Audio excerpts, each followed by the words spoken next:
Good morning, everyone, and would like to welcome you to the 8th class here in this series. I'm Frank Donaldson, and I'm starting a couple of minutes early because I want to call your attention to 3 handouts that are part of today's class. You should see those on your screen, and if you would, go ahead and download those.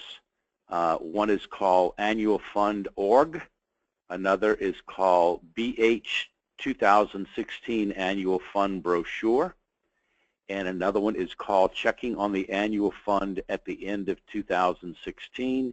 And that was the December newsletter that, recently went out. I don't know if you received that. If not, then there's a copy of it. If by chance you're not able to download these, then just let me know, and I will send them to you after the class today. So today we have a really interesting 2 topics, and I'm also planning to share with you some of the homework assignments that have been sent in, and always very, very interesting to get those, and not only interesting, but some really good stuff that's going on. So let's start with prayer. Let us remember we're in the holy presence of God. Lord, be with us today as we continue our journey of discovering what it is that will make our Catholic schools prevail and not just survive. Help us as we move forward and end the 2016 calendar year and move into 2017, that we will once again realize that as we advance and develop our Catholic schools, we want to be receptive to inviting people to be part of our mission and part of our vision and part of our core values. Let us be able to clearly articulate those. Let us be able to reach out and invite people, and as Henry Nouwen says, invite people when we otherwise would remain silent if we did not so much believe in what we do. And be with us in this Advent and Christmas season, that we may become closer to you, that we may again find joy in the birth of your Son. All of these things we ask in your name. Amen. So in terms of today's lesson, I'm going to take once again a walk down memory lane in terms of our past classes, just very quickly, just to once again kind of always like to open up with the idea of where we've come from, and then talk about today's lesson, and then talk about where we're going in the future. And as always, keep in mind the book and its dedication to a very close friend, Michael Gilliard. Guidelines and housekeeping. All of you have been doing this. Every once in a while, you just send stuff to me and not copy Jessica, and I just want to encourage you to keep on doing that. She has a file on every single one of you, and she also has not only a file, but she has all of the homework assignments that you have submitted. And I had a really good email from someone over since the last class, and the question was, what do we do with all of this homework? Well, obviously, from class to class, I like to be able to pull out 8 or 10 and share with you. But then one of the things that we are planning to do, just time, as in your case and in my case, time is always interesting. But what we do plan to do is after the class is over, I'm going to plan to sit down in the spring with these folders, go over all that has been sent in detail, person by person and or school by school, and then reach out to you and offer some comments, suggestions, and quite possibly we could have even a conversation. That's my goal. With the WOW work, this is a question that really has become a buzz with a lot of our clients, with a lot of the folks that are taking the online class. And what I have been thinking is I was up in the Diocese of Buffalo this past week, enjoyed being with folks on Tuesday and doing those 2 workshops. And then I also working with a group of Catholic schools in the Diocese of Pensacola, Tallahassee, and then also all of you guys. So really probably 250 schools involved in those 3 that I just indicated. And all of those schools have submitted their WOWs. And I'm thinking quite possibly of submitting an article to Momentum magazine sometime this summer, and maybe talking about the top 10 or 15 WOWs that I hear and see, and people have shared with us. So in terms of that, we do plan to look at all of this. So please make sure you copy Jessica on what you send. As you know, we have gone through the book, a number of chapters, talking about just reviewing now. Once again, always believe in that. The ideas of involving people and the value of leadership. We talked about vision and mission and core values, and we talked about the whole idea of the importance of leadership and the different styles of leadership. We talked about communication and building community. We talked about that fundraising piece in terms of the fundraising chart. Actually, we talked about that in 2 lessons. We talked about this customer service culture and how important it is. We talked about building those relationships with school families and actually even making personal visits. We talked about the importance of faculty, staff, and board and what their roles could be in this whole idea of development and advancement. We talked about the core team, and I often emphasize, as I did in Buffalo this past Tuesday, if you take one thing away from this whole online course, from the day that I was in Buffalo, from the 5 workshops I'm presenting in Pensacola, to the consults that we continue to do across the country, the core team, I find, is so key. That's so important. Just this morning, we put together a core team in Mount Carmel Academy, the school where my daughter graduated last year, and they never had a core team. They have 5 or 6 people in their advancement office, and the sister invited me to come and help with that, and we had some wonderful people in the advancement office, and we put together a core team of 15 or 20 people, and 8 or 10 of them right now have recruited people to be class captains for our parent outreach that is going to take place in January and February. They are the ones who made the calls. They are the ones that reached out and invited over 120, 130 people to be class captains, and so we can make those phone calls. The advancement team could not have done all that by themselves, and so it's a wonderful way to really get people engaged, and I really encourage you to really move on that. We talked about seeking input from your constituents on a consistent basis, working with Archbishop Moeller High School in Cincinnati this past week, and we're on the front end of a strategic planning process, and we did the ultimate question that we talked about in this lesson, and we received from that high school, from faculty and staff and students and parents and alums and board, we received over 1,200 surveys that came back, which really gave us excellent both qualitative and quantitative data in terms of that on the front end of that strategic planning process. So, gosh, it just really works. The assessment piece, I sent you a copy of that. It's also in the book. Sent you a copy, so you won't have to rip out the pages. We talked about that strategic plan for your school. We talked about last lesson setting up the development director to succeed, and some hints to do that. We pounded again on creating that master plan for fundraising. And then we spent a lot of the last class on enrollment management, and I think that becomes a really, really key factor because, as we say, it is everyone's responsibility, not just the responsibility of the development advancement, marketing, enrollment management officer or officers, or just the responsibility of the marketing committee or the principal, but really important that it's everyone's responsibility. So, as we look at it, you had one thing to do as we move from November to December, and that was to clarify what is your WOW. I'm going to take a little bit different approach. Now, the next slide may throw you off a little bit because basically the next slide basically says, was going to say, give me and explain to me what your WOW was. But what I'm going to do before we jump into that, I want to clarify. And here's the part, as I was telling folks up in Buffalo Tuesday, this is the part where you're not going to like me. The WOW is something that takes a while to develop. I've only seen a handful of Catholic schools when I ask them the question, what is your WOW? I've only seen a handful of schools that have been able to come up with it. In Pensacola, Tallahassee last Friday, when I asked for their WOW, and there are, I think, 12 schools or 10 schools that are taking that that 5-class session over a period of 4 or 5 months, one school was able to indicate their wow. In Buffalo, this past Tuesday, I asked the question, and I think, maybe mistaken, but I think there were 20 or 30 schools if you count the morning and the afternoon session, and one school, possibly two, were very close to the wow.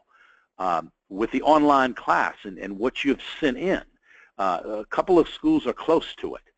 Most of the time, the wow, when you first start working on it, really what you submit is what we call, your top 10, your brag points, your top 10 selling points, whatever. So don't get mad at me when I push on this, because I really think it's important we understand it. And I think it'll be very, very beneficial if you do understand it. So let's jump in and talk about it. And I'm going to read some here in a minute, and I'm going to explain to you what I mean. I've saved a few for the end that I think are very close to getting it. But I think that all of the ones that were submitted certainly have the potential, okay? They certainly have the potential, but just kind of listen for the next 5 or 10 minutes, and you can see what I mean by this, hopefully, okay? So in lesson 16 in the book, it says, understand the value of your wow. Now, I start by referencing another book that I wrote for NCA back in the early 90s. And that was a book called Catholic School Publications, Unifying the Image. And it was all about newsletters and things of this nature. And in order to kind of get ready for that book, I wrote off to about 150 Catholic schools across the country, and I asked them, please send me your mission statement, your brochures, your promotional literature. And probably I got information from 70 or 80. It was really helpful, really good information. The 3 words I heard the most are the second bullet point. So many Catholic schools came back and said, quality Catholic education. And my response to that was, what does that mean? And so it led me then further to realize that what we had to encourage and challenge schools with is, what distinguishes you? In other words, how are you different from anyone else? And that doesn't mean that you're better than, it just means how are you different? What distinguishes you?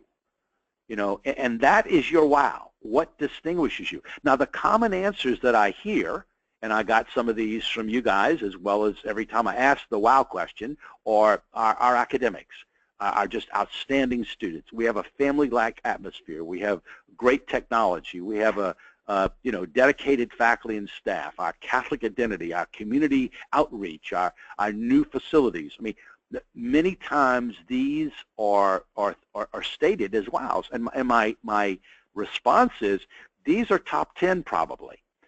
These are not wows unless you can develop any of these into a wow, and that's what I hope to be able to explain. And so with this in mind, what is your wow? And I give in the book, I give 3 examples of what I thought were good wows. One, De La Salle High School here in New Orleans, my alma mater. Michael Gilliatt, the person to whom this book is dedicated. Mike put in classrooms of the future. And he got grants, he got some donors, and I mean, when you walk into these classrooms, they're centered around the C's, communication and creativity, critical thinking, collaboration. You walk into these classrooms, and that's the first word out of your mouth is, wow, you've never seen anything like this before. And so now that's for De La Salle High School. I'm not saying that anyone needs to go copy that. I'm just simply saying those were wow. Rain Catholic Elementary, I talk about that school in Southwest Louisiana, where you walk into that building and the wow is their signage all over the building, and just unbelievable. Just how inviting it is, and how inspiring, and how motivating, and full of colors and signs, and not just as you walk in, but everywhere, all over the place. And Cecina Memorial Catholic in Indianapolis, Joe Thurber in his school. Joe, once again, took that whole long hallway and did a pictorial of the history of Cecina and Father Thomas Cecina, and chaplain from World War II, and the history of the Sisters of Oldenburg, and how they founded the school, and they were from Oldenburg, and it's just amazing. I mean, it goes the length of the hallway almost. It's inspiring. It's like you look at it, and alums can come back and feel proud, and they can show new families and students their history, their heritage, and it is a wow. It very definitely is a wow. So as we look at it, what I'd like to share with you is what some of you have said. And once again, many of these are excellent beginning points to the wow. Many of them are excellent in terms of top 10. And I'm going to point to you where I think you got some wows very close. You know, so I'm just, without naming schools and people and all that, here is one that says, stepping onto the campus, you are welcome to a community of engaged families and administration and faculty desiring a strong Catholic and academic education with classes in science, art, technology, music, drama, art, physical education, counseling, and speech articulation. We're a supportive community of our Catholic school in terms of fundraising, assistance, and service, and we work together as a community of faith, and we are there for the present and future of our Catholic Church. So wonderful top 10s there. Here's another one. Our school, our wow factor is our spiritual environment embedded with our Catholic identity among academic rigor. All those are wonderful brag points. Here is another one. We have 20 teachers in our school, 2 teachers in preschool through 8th grade, and they asked what their wow, and they were different. One said our Common Core standard is our faith. Another one said we pray together. Another one said the way our school and our teachers work together. Another said it's the family feel. Another said we put faith in every subject. Another said caring teachers. You know, and this person goes on and says that, you know, and this kind of begins to get toward what I'm talking about a little bit. Our wow comes from the many small things that are done daily that impress me. The kindness of our front office and our nurse. The teachers who do whatever it takes to help a child learn or ask how things are going when the child is out of sorts. The support staff that enables teachers to concentrate on educating our children. Priests who support Catholic education. An administration that supports the staff and encourages improvement. Students who get involved to support the hungry, the homeless, and the sick. Our recognition of veterans and grandparents and parents. Our families and their generosity of their time. So, yeah, I mean, that's getting close to it. That's getting close, because that begins to be a little bit distinguishable. Here's one where they've got different wows for middle school, preschool, and preschool is set in a true school environment. This lends to many advantages for the preschool students, having an older buddy or mentor, having an easy transition to kindergarten, participating in gym and music. Students consistently achieve top test scores in the state, in the county, and the diocese. The school's strong in tradition, committed to the whole student. These are all great points. They really, really are. And I don't want to say anything, but I'm looking for, with your wow, and that's why I say it takes time to develop, I'm looking for what's distinguishable, okay? Here's through study, prayer, community, and service. This school gives young women the freedom to be themselves, to become their best selves, whether in the classroom, on stage, on the athletic field, or on a retreat. And the faculty and staff help young women discover God's purpose for them in this world and beyond. We are the second oldest Catholic school in our region, and we service a huge geographical area. Why are we so old? Why do we service such a large area? Our wow is in the answers to these 2 questions. And like I said, I don't know that that's a wow. You know, it's brag points. You know, what's our wow? We offer students a high-quality education with a foundation in faith in a historic neighborhood. Unique to Catholic schools in this area, the student body is diverse racially, ethnically, and socioeconomically. Our students learn in a diverse community where students and teachers are respectful of different backgrounds. Do it. That's getting close to it. Here, there's no question that our students, faculty, and staff are our the statistics from our class of 16 say a lot. 96% of the graduates are college-bound, attending 66 different schools in over 15 states. They received offers of $14.8 million the first year in renewable merit-based scholarships. They completed 30,142 hours of community service. So all these are brag points. I mean, I can point to schools that can say the same thing as this in terms of good numbers, really, really good numbers. And please, whoever's listening that said this, don't back away from it. Don't back away from it, because this is excellent, okay? I just question if it's your wow. I believe our wow comes from a combination of two different factors. A rich history and tradition, as this area's oldest Catholic school, and yet we've embraced and are using state-of-the-art technology in a way like no other school in our area. Our school was founded in 1903, and despite name changes, the old alums still love and very strongly support the school. I heard this exact same thing in a workshop last week. Don't back away from this, though. That is important, your history and tradition. Okay? I tell you, it wouldn't like me. Our wow factor is the fact that we are a small school, offers classes for honor students, such as AP and STEM initiatives, as well as students with learning needs or require attention and can enter our program, special program. In addition, the school offers a comprehensive music and art program and 9 varsity sports and 10 for women. All of this, 9 for men and 10 for women, all this is offered in a caring, faith-filled environment. Those are all great things. They really are. I mean, they're just wonderful. You know, can they be developed into a wow? Don't know that. What sets our school apart? We're a family. Even though we're a diverse school of races, faiths, and academic abilities, students who attend our school are welcomed and accepted into our family. That family atmosphere extends into our academic service program and extracurricular programs. Once again, great top 10. Great top 10. What's our wow? And this is what faculty and staff said. Some alums have come back to teach here. Our students love the school. We're a true family. We have weekly Mass. We celebrate the Eucharist with the entire school, and that's a huge part of our Catholic identity that sets us apart. Our students truly believe that everything we do is for the glory of God. Our students are accepted here. They're patient and kind, accepting each student as they come and never making fun of them. Our teachers are the wow factor. They give selflessly and are asked to do much more than their public school peers and do it with kindness and compassion. They make us shine. Yeah, I mean, these are just outstanding points. And are they driving toward the wow? Quite possibly. Here's one that says, we believe in educating the whole child, but also allowing all students to succeed academically, no matter what type of learner they are. And then they go on to talk about the student learning support program and the school's traditions. And they give examples of all this. And even offered some artwork, which was really exciting to see. Here are 3 that I think are getting there. I mean, they're closer than any of the others that I read. This school's wow is that we are empowering leaders one faith-filled day at a time.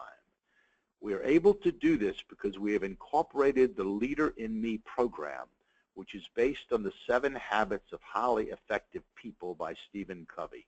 This program adds a character building and leadership component to our rigorous academic curriculum and complements our religious beliefs.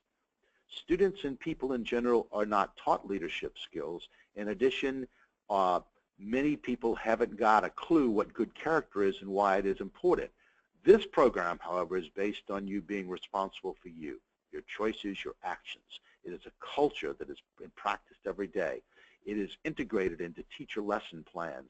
Recognition is given to students using the Leader in Me principles, and they are rewarded. Students take the lead on projects and classroom responsibilities. They have the ability to formulate, present, and initiate ideas. Our disciplinary referrals have dropped 67% since we implemented this program 5 years ago.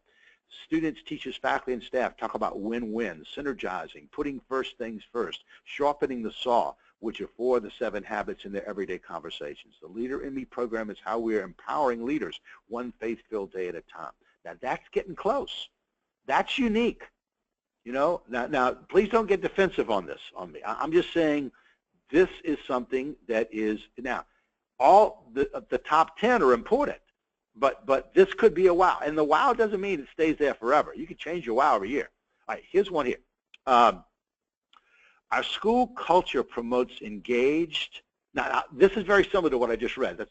Our school culture promotes engaged, responsible, and independently motivated students who take ownership of their learning and pride in their faith. At the end of the first and third quarters, all students prepare a presentation for their parents and teachers about their strengths, goals, and areas for growth in their academic, social, and spiritual journeys. We call these presentations student-led conferences. These conferences not only provide the opportunity for students to take initiative and ownership of their learning, but it also exemplifies the culture of maturity and responsibility that is encouraged here at the school. Man, that's substantial. I mean, both of those are student oriented. Yeah, I mean, and then they list some top 10 things. You know, the Catholicism, multi-generational, serving families, the neighborhood school, the peer peace, the science Olympics, etc. The last one I'd like to read, and the person here will know who he is right away because we had a conversation briefly in Buffalo. But I would like to read this because I'm really, you know, often as a teacher you wonder, is what you're teaching resonating? Is it something that people just listen to and just move on about their busy lives? And I really was heartened when I received this, and even more so that I got to meet this gentleman. I'm gonna read it to you, and without giving away who and what. But I really have been you know, I think this makes sense. It kind of puts our first 7 or 8 lessons in perspective. At least it does for me, because it shows something that really can grow and evolve as we create synergy. So this person started. It's evident that our school has not achieved that level of distinction that could be classified as a wow, at least not yet. We have what I believe are our 10 bragging points, which many schools can boast they have. Some of these can be found on page 79 of Frank's book, and they're excellent talking points, and we are proud to know we are right on with the majority of these, and I covered those earlier. However, after listening to Frank, we got involved in an exercise and trying to find out what our true wow factor was. And I believe now we're headed in the right direction. There is a lot of information in this class, and the engaging the leadership of the school is so important. I truly believe that a development core team is a priority, and we're actively working on it. We have identified 22 individuals, one of which has brought an idea to the table that could possibly develop into a wow. Now, this individual is a local television and radio personality with 3 students attending our school. Literally, taking a page from the book, I personally met with him eyeball to eyeball and asked him if he would consider participating in a group that can help implement the priorities of a development action plan. He told me he would think about it due to his busy schedule. Within 3 weeks, he asked our school principal if she would look at an idea he thought might be something for the school board to look at. Here is his idea.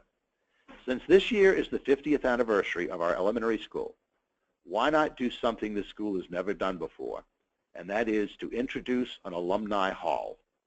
He contacted a few local printing trophy shops to price wall plaques that could be purchased by current students and alumni for a one-time donation. We then walked the school to determine an area for placement. It was decided on a long hallway downstairs in the school that connects the school cafeteria on one end and the gymnasium, auditorium, snack bar on the opposite end. Being that this area is one of the most widely visible places in the school as well as the church, it is an ideal location. A video introducing the Alumni Hall would be made with our TV parent and would be available on our school and parish website. Also to be aired on our large screen television in the school and school vestibule. Current and present parents of students can also participate as honorary alumni. We're looking at tying in discounts for families with multiple students as well as tying in tickets to school events, sporting events, etc. We're looking at May to unveil this Alumni Hall with the first plaques. We will update videos and use willing alumni parent participants with pertinent historical content as well as success stories of our alums. This could be something that a few years down the road could go from a small wow to a very large wow. When I read that, I was like, wow, that sounds like something that that really could be turned into something substantial. But the fact that it is not just this idea of the wow. It is the idea of going and taking some of the things we're talking about and learning and really getting into the eyeball-to-eyeball conversations, inviting people to share their best wisdom, their resources, the idea, the value of developing that core team, the realization that your wow is something that develops. It's not something that necessarily, the De La Salle High School, Mike, took him 1.5 years to develop that wow. I don't know how long it took at Rain Catholic Elementary. I know Cecina Memorial Catholic High School took Joe Thurber and his team 2 to 3 years to develop that, but yet they developed it. So when we talk about the wow, I hope you understand that I'm talking about something that really is where it distinguishes you. It doesn't make you better. And once again, all of the things that you're sending in are really outstanding. They really are. They are outstanding, and they are not only outstanding, but they are excellent top 10 pieces that you can really develop and not only brag about, but also show benefits about. So you know, that's the piece that I think I really wanted to drive home today. Thank you all for submitting what you continue to submit. I know we have people that say, would you do this? Would you do that? Would you send me this? Would you do that? You know, folks, we're just like you are. I'm excited and pleased to offer this online class, but now it's a busy time for all of us. In fact, I had over a dozen people today that emailed me that said that they were unable to attend the class this time because of their schedule right now. I mean, I'm the same way. I mean, this past week I was in Buffalo on Tuesday and Cincinnati Wednesday and Thursday. Next week, Monday, I've got to go to be in Detroit, Tuesday in Cincinnati, Wednesday in Providence, Rhode Island, Thursday in Baltimore. Back home and go see my daughter play basketball in Dallas on the weekend. I mean, so yeah, can I do this and that and the other and send you that? Yeah, I will. I'll eventually get around to it. Yeah, but once again, because of the nature of this, I've got to be able to. Once again, we're working with folks that really are working a bunch of deadlines. So yeah, I know I just see some questions that just came up on the screen about 5 minutes ago. Can you send us this? Can you send us that? That's why I like to try and get everything prepared ahead of time and send it to you. So do let me know if you've been able to download those handouts, because I want to refer to those handouts here a little bit later and tell you what they are. So once again, I apologize for not being able to respond immediately to things that you want, but that's just the nature of the beast, just the way it is. All right, let's jump into 17, because to me, in terms, if you remember the box that we talked about, fund development. The annual fund is the single most important development dollars process that a Catholic school can embark upon. And remember, we talked about the difference between development dollars and fundraising dollars. There's a huge difference.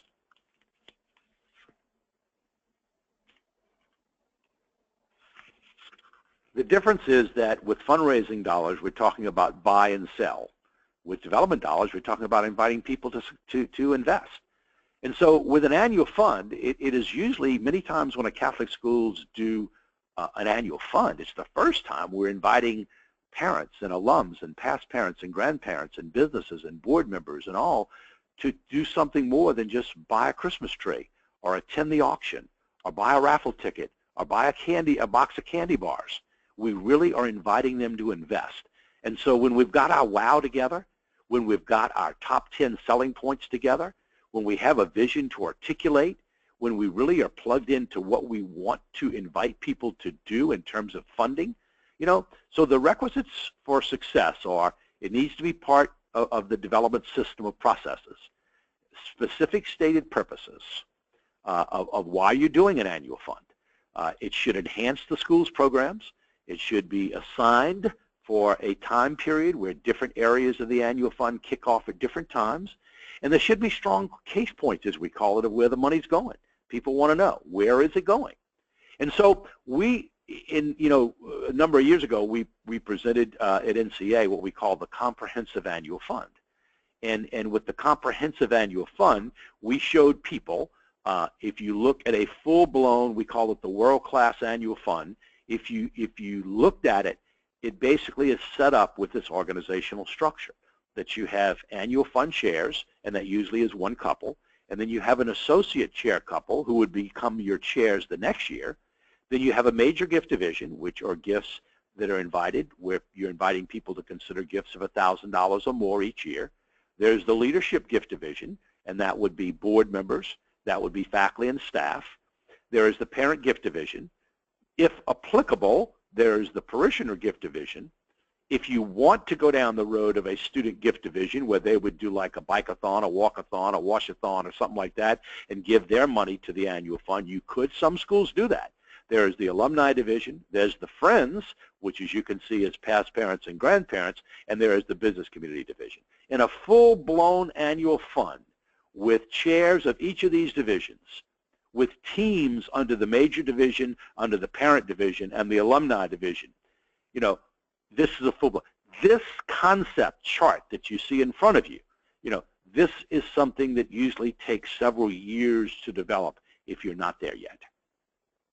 Once developed, it is a very dynamic process that really invites giving on many levels, whether it's direct mail, whether it's phone outreach, whether it's gift receptions, whether it is one-on-ones. It is a combination of all of these.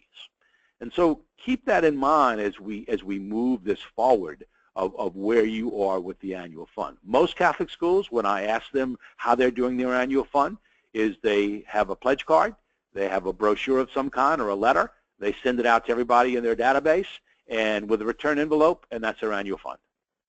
And at the very least, you know, that is at least something you're putting out there. But how effective is that? I have never seen that to be that effective. I've seen only one school that's been effective with that, and I still never did figure out why, but they were. But in terms of that, you know, we've learned some lessons along the way, and let me share those.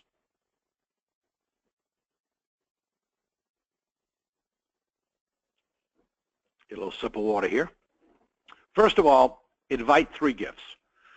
And in the book, you'll notice that I talk about that. The 3 gifts are invite the gift of prayer, invite the gift of service, and obviously invite the gift of financial participation. In the handout, one of the handouts that you have, okay, is called BH 2016 Annual Fund Brochure. That is a sample brochure of a Catholic high school in the Diocese of Providence, Rhode Island, Bishop Hendricken High School. They invite the 3 gifts. It is so effective, especially with faculty and staff. It's so effective, especially with those parents who are on tuition assistance. You want people to be able to participate. And so invite the 3 gifts. We're Catholic schools. Why would we not invite the gift of prayer? Why would we not have a prayer card in our annual fund packet? So invite the 3 gifts. Second, articulate clear case points. In other words, where is the money going to? Is it going to be used for the gap? You mean the gap between tuition and what it really costs to educate a child? Is it going to be used for, let's say, in one school, the faculty fund, where the money is going to go to help faculty in their professional development? Is it going to be used to buy 5 new smart boards? How is the money going to be used? Articulate clearly the case points. The 2 hardest kinds of money to raise are operational budget and debt reduction. Very difficult to raise. However, you got to clearly articulate those case points. You got to let people know. You know, there was a school we worked with years ago, and I always loved the title of their annual report. They put out their annual report every August or September, and the title of it every year was Just As We Promised. That was the title of their annual report, Just As We Promised. And what it was here's what we did with the money that you gave to us, you know, however big, however small, however medium size. This is what we did with those gifts that you gave us. We said we were going to do A, B, and C, and guess what? We did A, B, and C. Just as we promised, this is what we did. Powerful, very powerful. Invite annual fund chairs and associate chairs. as you look at the handouts, you're going to see a handout that is really, this is the first time I've ever given this out. It's called Annual Fund Org. It's a booklet on this comprehensive annual fund structure and organization. It breaks it down by division by division of what you do in each division of the annual fund. Like I said, we've never given this out, but with this online class, I wanted you to have it. And this can lead you down. It's a workbook almost. It's a booklet and a workbook. And so when you download it, you'll see what I mean. It is something that is very, very helpful. Move to eyeball. In your major gift division, as the example that came in that I read earlier, get out of the office and go talk to people. You don't have to ask them for money necessarily right now, but move to eyeball.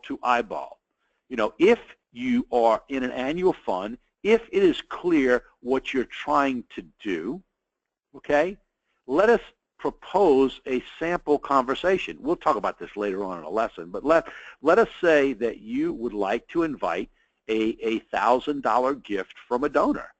And let's say part of the annual fund is you want to purchase 5 new smart boards. And let's say in that conversation with that parent, with that past parent, with that grandparent, with that business owner, you are basically saying, you know, Mr. Johnson, as we take a look at this year's annual appeal, as we mentioned, we are seeking funds in order to purchase smart boards for our classrooms. And so this becomes really key to our whole technology plan. And so I am in the process of visiting with 10 or 15 people and really inviting you to consider contributing to that. And so what I'd like to ask you to consider as you look at what we're going to do with this, I'd like for you to consider one of these types of gifts to our school. You can see in category A is a gift of $5,000. Category B is a gift of $2,500. Category C is a gift of $1,000. Category D is a gift of $500. And in terms of that, what I'd like for you to do is to look at these 4 categories. And I'm just inviting you to take a look, pray over, and discern on which one of these you quite possibly might be able to consider in terms of making sure we make this technology initiative of our annual fund come to life. Now, that's the invitation. You're giving choice. You're not up in your face. You're asking them to consider. You're asking them to pray. You're asking them to take a look at the possibility of. But once again, in the annual fund, move to eyeball. You want to recognize all participants. Now, this is the way we think. And I'm not saying this is right or wrong. I'm just simply saying the way we think. I'm not a real big one, if I have the choice, on gift-giving divisions and all kind of gift categories and all that. I just think anybody that participates with a gift of prayer or a gift of service or a gift of financial participation, they need to be recognized in your annual report. And I've always believed in an alphabetized list. And if somebody wants to remain anonymous, then you have that on your intention card, and you go ahead and check anonymous. They checked anonymous, and let's say you have 7 people, then in the alphabetized list you have the word anonymous, and then in parentheses you have 7. So once again, keep in mind that it's really, really key that you move forward and recognize everyone. Even if they are unable to financially participate, but they do give the gift of prayer, and they check the box that says, I will regularly or daily say the annual fund prayer. Number 6, realize it's part of a development system. You know, this is not a program. This is process thinking. The annual fund, annual donors become capital donors, become planned giving donors. They could become memorial giving donors, endowed donors. So really, as you look at it, you know, it really becomes more than just a program. Create a division structure, like we said. That organizational booklet that's one of the handouts will certainly help you in setting up that division structure over time. Measure your annual fund, as we talk about in the book. I've always measured the annual fund. Many times when people do an annual fund, there's usually only one question that's asked. How much money did you give? How much money did you give? How much money did you give? How much money did you raise? And what I've always said, that's important, but I'm more interested, honestly, if you can retain 90% of your donors from year to year, which means you're going to have to work with them. You're going to have to work with those donors from year to year, okay? In other words, in terms of that, in terms of working with those donors, that means that you just can't just send them a thank you note and then and the phone's ringing in the background. I apologize, I'm here by myself. But in terms of that, you can't, if you retain 90% of your donors, you've got to develop those relationships with them.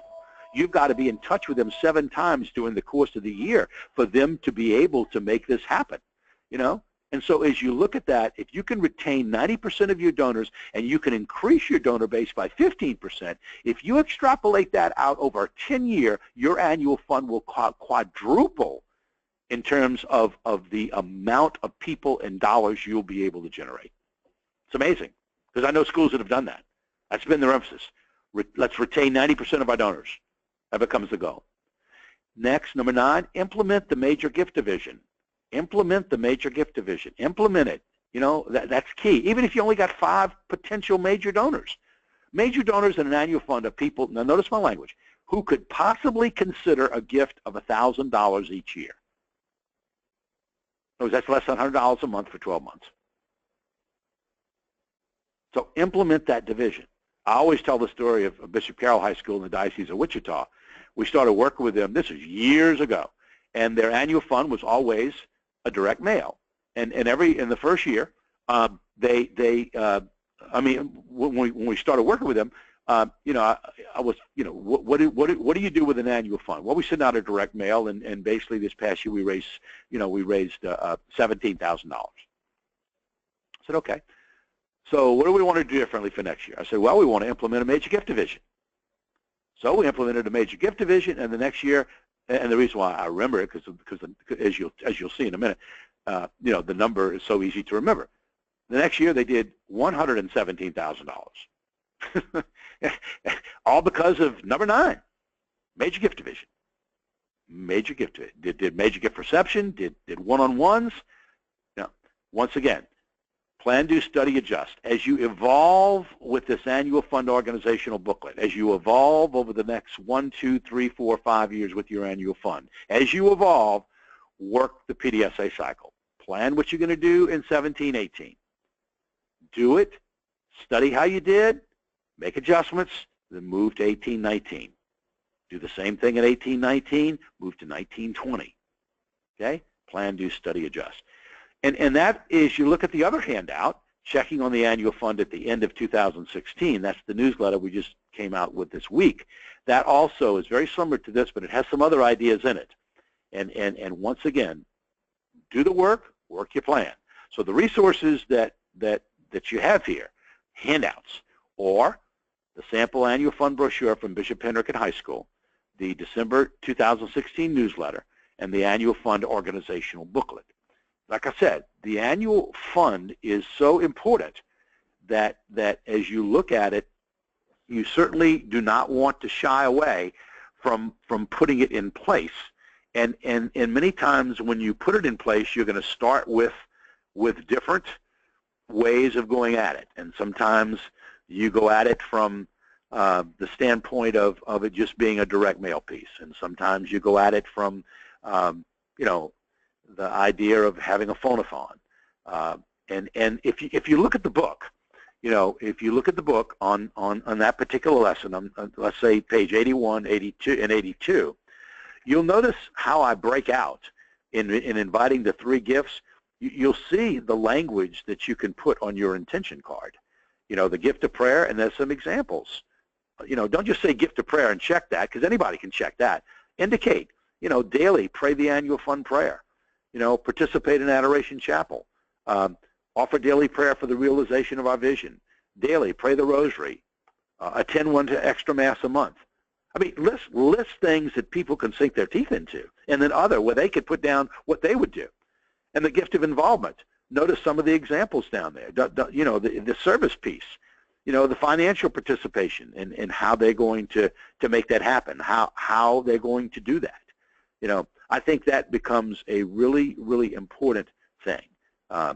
And then of course on page 84 is the organizational chart.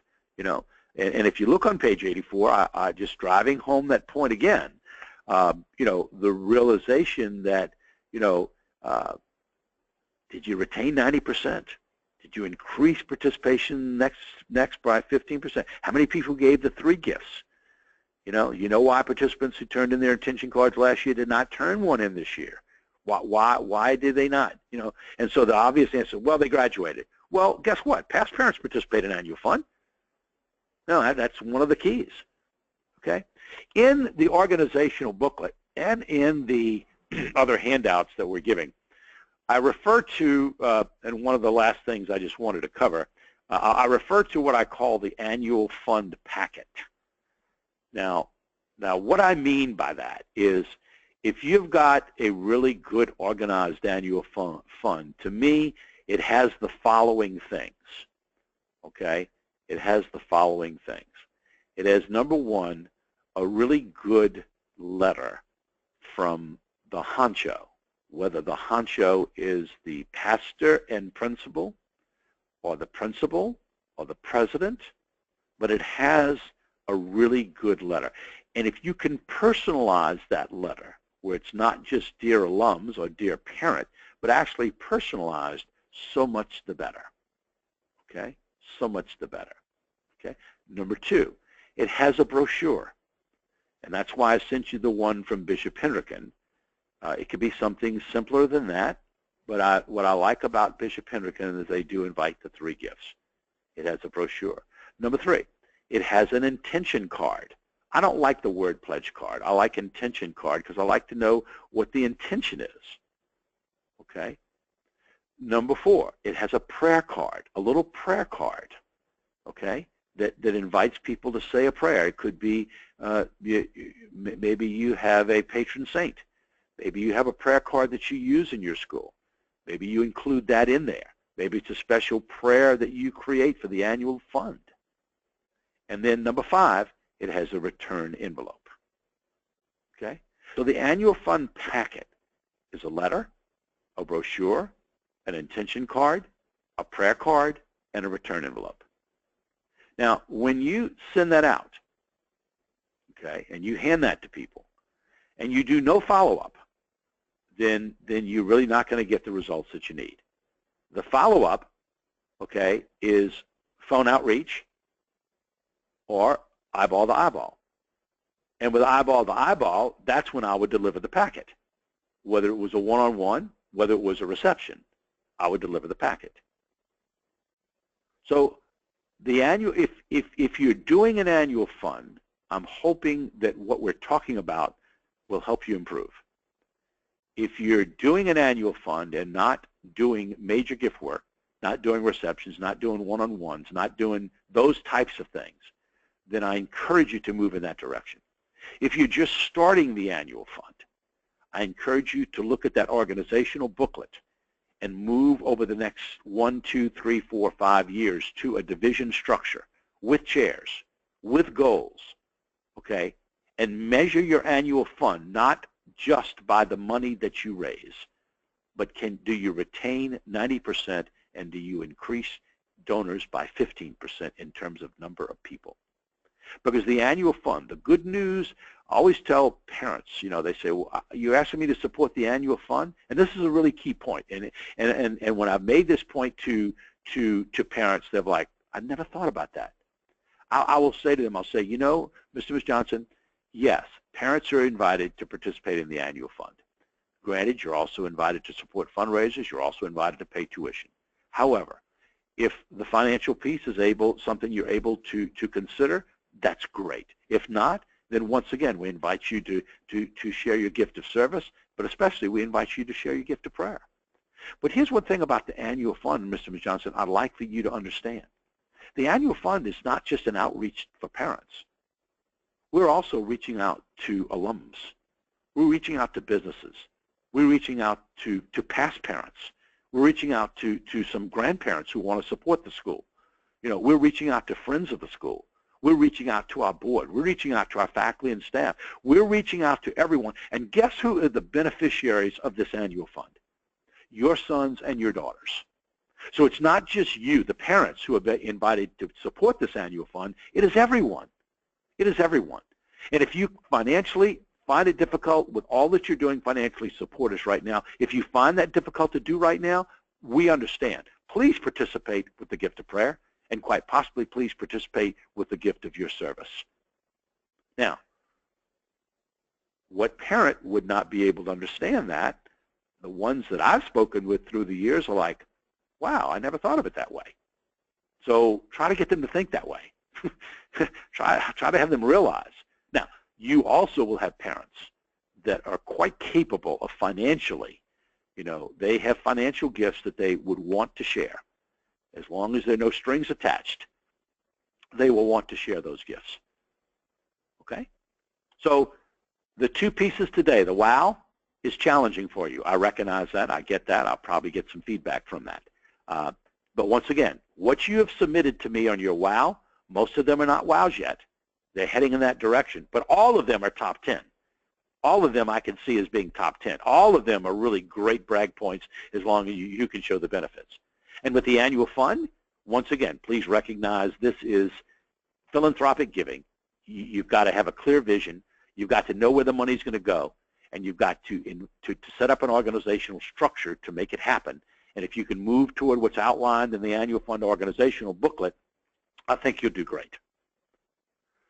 As we move from December to January, one selection, I'd like for you to explain how your annual fund, your appeal, your drive is organized, and what processes you implement in order to invite the gifts. Or, please, if you've not done an annual fund, please explain how you will implement your first annual fund. In other words, what organization do you plan to use and what process? However meager, however simple, in terms of that. Okay. So let's look at see if there's any questions. Would you send in an email? Yeah, the wow examples. I will definitely get around to that. Did anyone submit wow factors at the diocesan level? In Pensacola, Tallahassee, they did. So I've got those. Yes, was able to download all three. Good. So if you haven't downloaded the handouts, please do so right now. Okay? Please download those handouts. Someone lost the audio. I don't know, I'm talking on a landline. Hopefully you got it back. When offering the opportunity to pray on the intention card, what are they praying for? Once again, I hope I answered that question. That answer is in that lesson in the book. Okay? That is in the. In fact, I'll give you the exact page. That answer is on page 81 and 82. 81, bottom of 81, and top of 82. That's what we mean by that. I hope that's clear. These sessions are great. Thank you. For moving eyeball to eyeball, when you have a large number of donors, which donors would you target to meet with? I would. Depends on. That's a great situation to be in. What we did and what we're doing at Mount Carmel Academy, and I think is working really well, what we've done is we have gone through, we have about, let's say, 200 potential, donors that we want to reach out to this year. I'm sure there are more, but let's just say it's 200. What we've done is taken the 50 that would consider a possible gift of anywhere between $2,500 and $5,000 plus every year to the annual fund. And we actually are doing receptions with them. Okay, we're doing receptions with them. Like we call them president dinners. Then with the other folks who are inviting $1,000 and above, we're also doing a reception, but we're inviting more people. It's a larger reception. And so then we're following up to all of that with phone calls and with one-on-ones to every single one of them, because we want a line item accounting of every single one of those in terms of where they are, and I'm really just kind of helping out with that. So that's what I'd start with. I'd start with my $2,500, $5,000 plus donors, and then go to my $1,000 to $2,500 donors, and I do it with receptions, and I do it with eyeball-to-eyeball meetings, and that's exactly where I would start on that one. Okay, let's see if there's any other questions. Now, there is a survey when I hang up here in a couple of minutes. There is a survey that I'm asking you to take. A really important survey that'll help. Let's see. One of the questions, okay, let's see. I think I covered all the questions. If there's not, I think if not, just email me. And so with the survey, one of the questions is this. We had a couple of people that have contacted me over the last month and said, are you going to NCA this spring? And my answer is yes. I'm speaking at NCA in St. Louis. It's always the week after Easter, and my talk is either that Tuesday or that Wednesday or that Thursday. Anyway, they asked, what would be the possibility of the folks on the online class getting together and doing maybe a roundtable or doing something like that? And they asked me, would I be willing to organize something like that? And I said, sure. I said, so one of the questions on the survey is, would you be receptive in wanting to do something like this? If you've never been to NCA or would want to go to NCA, then I would love to see some of you and actually put a name to a face to a name. Anyway, so that's one of the questions. There are a couple other questions. So please stay on the survey and answer those questions. And then the homework, as I said, is either or. Please send that to me and Jessica. And then as we move on forward, our next one is on Monday, January 23rd. And we're going to cover Lesson 18, where we talk about alumni, whether it's elementary or secondary. We're going to talk about social media. And we're going to talk about creating this culture of giving. I'm covering all three of these because there's one lesson that I just want to concentrate on, the capital campaign, because I think it's that important. Whether you're planning one or not planning one makes no difference. I think it's important that you understand that concept. So with that in mind, we wish you all a very, very Merry Christmas and a joyous New Year. We look forward to working with you in 2017. Please make sure you download the handouts. Please make sure that you stay online and answer the survey. And hopefully things continue to move right along. Thank you so much for sharing so many great ideas. I hope I was not discouraging today on the wow piece. I usually, kind of get a few people's feathers ruffled a little bit, and I always apologize for that. But I do want to challenge you. And so once again, thanks so much, and please stay on the line and answer the survey. And then once again, hope you have a wonderful Advent and Christmas season, and the 2017 is just going to be just fabulous for you and your family and for your Catholic school. Take care. God bless.